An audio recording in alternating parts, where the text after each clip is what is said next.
नमस्कार दोस्तों, श्रेष्ठ शिक्षा न्यूज में आपका हार्दिक स्वागत है। आज हम बात करते हैं राजस्थान के होने वाले उपचुनाव की। दोस्तों, सबसे पहले तो आपको बताते हैं कि जो भी न्यूज में दिया जाता है, जो भी आंकड़े आते हैं, जो भी नेता अपनी अपनी बारीकी से आंकलन करते हैं या फिर पक्ष विपक्ष जो भी बात करते हैं, ये सब झूठ होता है। क्यों होता है कि यहाँ पर जो अब जो 7 सीटें हैं जो चुनाव की, राजस्थान में उपचुनाव की, यहाँ पे पत्रकार स्वयं बनाते हैं इनकी इज्जत दांव पे है, इनकी इज्जत दांव पे। वास्तव में किसी की कोई इज्जत दांव पे नहीं होती है।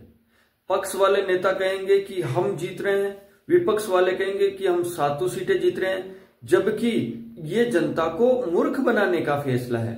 हकीकत राजनेता स्वयं जानते हैं कि कौन सी सीट इनके हाथ में है और कौन सी नहीं है, और किस सीट पर इनको मेहनत करनी है।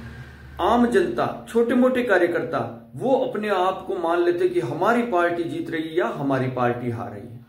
ये बात सबको पता है, लेकिन फेसबुक पे, सोशल मीडिया पे एक दूसरे को कटाक्ष करने के लिए ये डाला जाता है। मैं आम जनता से, आसिन की जनता से इतना कहना चाह रहा हूं कि राजनीति अब उस स्तर की नहीं रही जो राजनीति से कर सके। अब वो रह गया कि जिसकी नीति में राज यानी रहस्य हो। तो दोस्तों, वो वाली चीज हो गई। राजस्थान में उपचुनाव होने वाले हैं, फिर हो जाएंगे, फिर परिणाम भी आ जाएगा।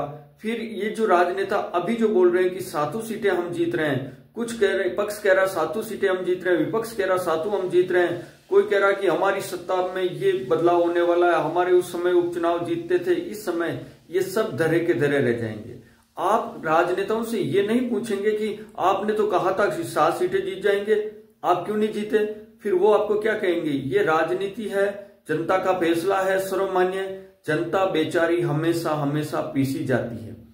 जिनमें अभी बीजेपी है, क्या वो सर्वांगीण विकास हो गया? जिनमें अभी कांग्रेस है, क्या उनके राजनेता सारे के सारे मुद्दे उठा लिए? कुछ नहीं होता है दोस्तों, ये सिर्फ माहौल बनाने की चीजें होती है। आपके सामने उपचुनाव भी हो जाएंगे, उनके आंकड़े भी आ जाएंगे, वो जीत भी जाएंगे, वो विधानसभा में चले जाएंगे, फिर दूसरे चुनाव आएंगे, दूसरे राज्य के चुनाव आएंगे, फिर अपने पंचायती राज चुनाव आएंगे। ऐसा चलता रहेगा। मैं आपको एक व्यक्तिगत कहना चाह रहा हूं कि आपने कभी देखा है, बहुत कम चांस में जो व्यापारी लोग हैं वो राजनीति में भाग ही नहीं लेते हैं। उनके लिए सब बराबर है। और राजनीति में कितना किसके प्रतिशत चलता है, वो उस पोस्ट पर जाने पर आपको अपने आप महसूस हो जाता है। अपने आप कोई विधायक बन जाता तो उनके जो शिष्य बन जाते हैं, उनके भाई साहब कहने वाले मिल जाते हैं। फिर कोई हार जाता है तो कहते हैं हमारी सत्ता नहीं है। इस प्रकार दोस्तों, श्रेष्ठ शिक्षा का इतना ही कहना है कि आपका जीवन श्रेष्ठ बने, इसलिए आपको वोट देने का समय है, आप दे दीजिए। बिल्कुल देना चाहिए, हर व्यक्ति को वोट देना चाहिए। वोट दिया, काम खत्म। इसके आगे आप कुछ नहीं कर पाओगे। ठीक है, आप किसी मांग का, डिमांड का धरना दे सकते हो, ये कर सकते हो। बाकी जो चुनाव, उपचुनाव में ये नेताओं के जो बयानबाजी जो आते हैं, उनको गंभीर लेने की जरूरत नहीं है। फैसला वही होता है, जनता के माइंड में होता है। ये जो सर्वे वगैरह, उससे भी कुछ नहीं, केवल माहौल पता चलता है।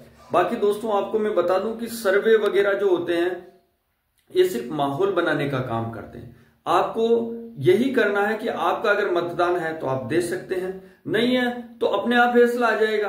और कोई भी व्यक्ति किसी भी, जैसे कोई मान लो बीजेपी का कार्यकर्ता है तो बीजेपी के साथ अंदर जाके कांग्रेस को वोट दे सकता है। उसके भीतर की भावना आप नहीं जान सकते। उसी प्रकार कोई कांग्रेस का है तो अंदर जाके बीजेपी को वोट दे सकता है। और राजनीति में तो जिताने के लिए लोग वोट नहीं देते हैं, हराने के लिए। आज का पैटर्न बन गया कि हराने के लिए वोट देते हैं। हमारे चैनल से जुड़े रहिए। इस तरीके की सारगर्भित चर्चा के लिए मैं संपत शर्मा आपका स्वागत करता हूं। चैनल को सब्सक्राइब जरूर करें। धन्यवाद दोस्तों।